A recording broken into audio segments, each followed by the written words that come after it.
Bienvenue dans cette vidéo partie 2 où on voit ma transition entre sédentaire et chasseur-cueilleur.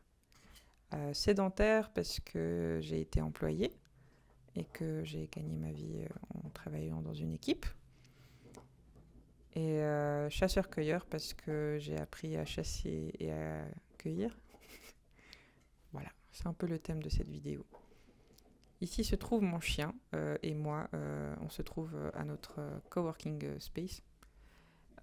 C'était notre vie de sédentaire, donc il fallait toujours que j'occupe mon chien. Alors voici son petit plot de bois pour qu'elle ait quelque chose à faire pendant que moi j'essayais d'avancer sur sur mon humble ordinateur, les tâches journalières qu'il fallait faire. C'est une vie qui m'a convenu, mais j'ai toujours voulu être indépendante. Et j'ai jamais vraiment apprécié avoir des ordres ou bien quelqu'un qui me dise quoi faire. J'aime bien être proactive et créative. Donc là, on me voit dessiner petite transition dans le train et une autre transition dans une bibliothèque où j'ai voulu avancer. Donc je me suis mise en pleine période d'examen dans une bibliothèque d'étudiants, ce qui n'était pas la meilleure idée. Mais ça aide à avancer. Et on peut déjà voir que j'avais les cheveux courts. Et ici, les derniers moments de calme avant la grande aventure qui arrive maintenant. Donc ça, c'est une boutique qui est à 5 minutes de là où j'habite, mais je ne suis jamais rentrée avant qu'on me propose de la reprendre. En soi, j'avais du temps à perdre, donc je suis entrée dans cette boutique, j'ai acheté une paire de boucles d'oreilles, et après avoir acheté la paire de boucles d'oreilles, la dame m'a proposé de reprendre la boutique. Et j'ai dit non, je ne suis pas bijoutière, et du coup, elle m'a dit, mais oui, vous devez bien avoir une amie, et du coup, avec cet ami en question, on a regardé comment faire les choses à deux pendant plus ou moins 2 mois. Et 2 semaines avant l'achat, en fait, elle a dû se retirer parce qu'en fait, elle n'avait pas d'argent. Elle devait faire... voilà. Finalement, ça s'est pas fait à 2, ça s'est fait à 1. Et pour le petit récapitulatif de la boutique, elle a été fondée en 2004 par 2 créatifs qui sont partis à la retraite. Et après, ils ont passé la main à un autre couple qui sont partis à la retraite. Et puis, le dernier couple m'a passé un peu le flambeau. Moi, j'ai commencé à 30 ans et voilà, c'est une aventure solo. Là où, à l'habitude, ils étaient 2 quand même, mais un peu plus âgés, un peu plus matures, on va dire. Donc voilà, ma première ambition a été de vider la boutique, de changer la peinture. Parce que c'était une boutique qui avait 20 ans d'odeur et pas de remise en forme au niveau de la peinture. Et donc la première étape, c'était de vider pour pouvoir mettre en place ça. C'était une période de travaux où j'ai pris du muscle. J'ai jamais été autant fatiguée, j'ai jamais autant voulu de viande à la fin de la journée. Et c'était très physique.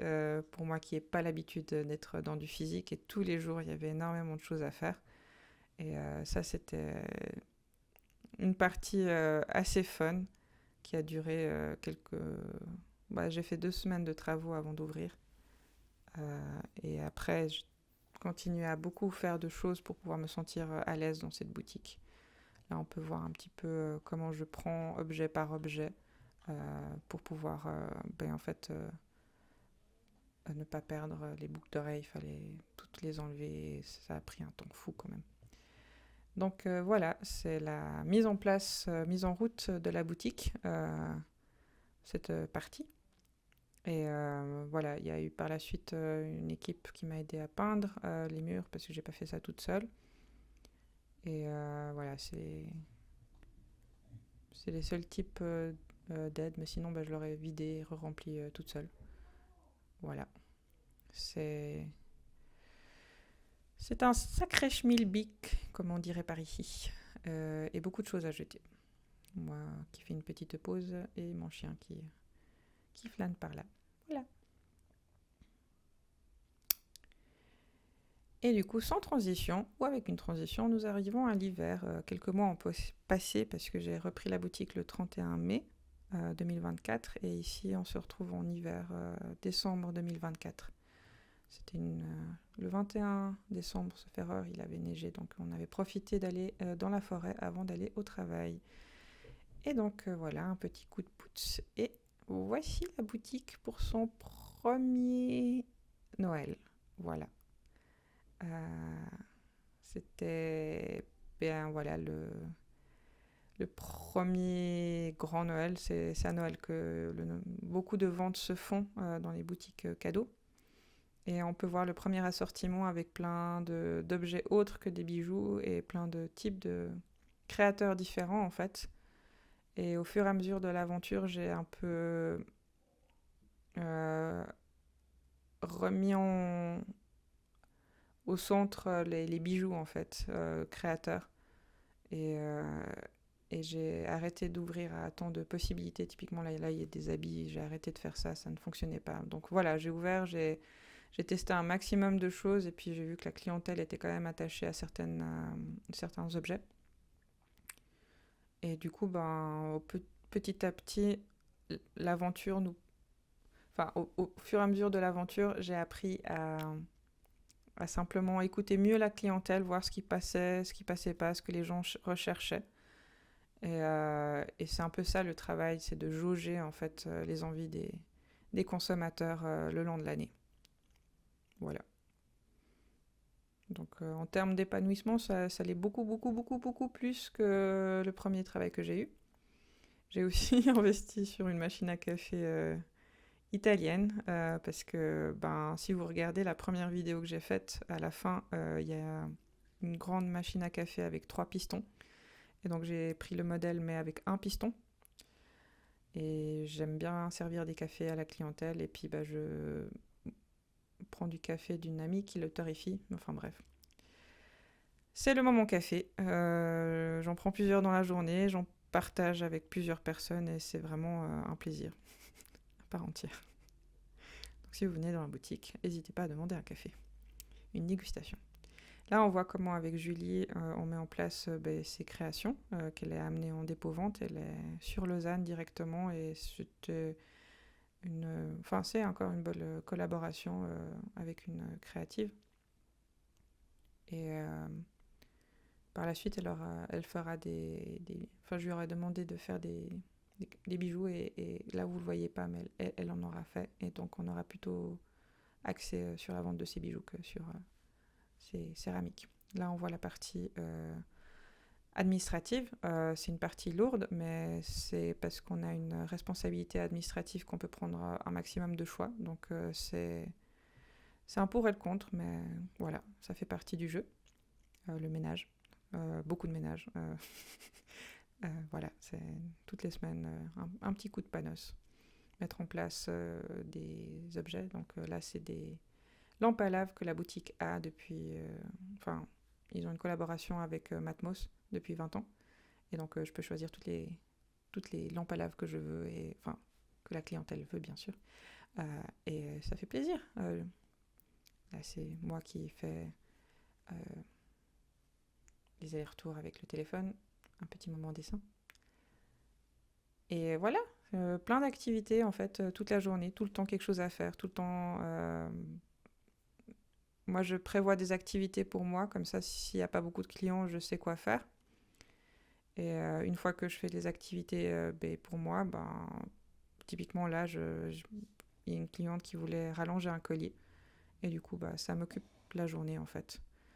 Et petit à petit, j'ai trouvé un peu les activités que je peux faire pendant la journée pour ne pas juste me tourner les pouces en attendant que quelqu'un arrive. Et typiquement, faire des bijoux, c'est quelque chose qui est assez cool. Si quelqu'un arrive, on peut arrêter et reprendre une fois qu'elle est partie. L'administratif, c'est un peu plus compliqué. Et voilà, là j'ai appris à réparer certains types de bijoux, à créer certains types de bijoux. Et moi, j'aime bien choisir les perles, l'assemblage. Et c'est quelque chose que j'ai commencé à faire depuis que j'ai eu la boutique. C'est quelque chose que j'apprécie. J'aime pas vendre mes toiles, mais j'aime bien vendre les bijoux que je fais. Et ça m'occupe bien. Et voilà. Je suis une créative qui aime bien de temps en temps retrouver une activité manuelle. C'est quand même important pour moi. Voilà, donc j'ai découvert la fabrication de bijoux à travers cette aventure. Et voilà, c'est pas la fin parce qu'il y a encore d'autres vidéos, mais sur le peu que j'ai déjà fait, je peux dire que ça m'a bâti, ça m'a fait grandir, ça m'a ouvert le monde. Euh, Rencontrer la clientèle, bah, c'est tous les jours rencontrer de nouvelles personnes, de nouvelles possibilités, de nouvelles histoires et c'est très enrichissant. C'est un magasin cadeau, donc beaucoup de gens offrent des cadeaux avec beaucoup d'amour, en fait, d'attention, et tu les vois choisir, et ça, c'est magnifique, je trouve. C'est quelque chose que j'ai découvert dans la boutique, et je ne m'attendais pas à autant d'attention pour quelqu'un d'autre, en fait, de manière générale. C'est un travail polyvalent. Le chasseur-cueilleur doit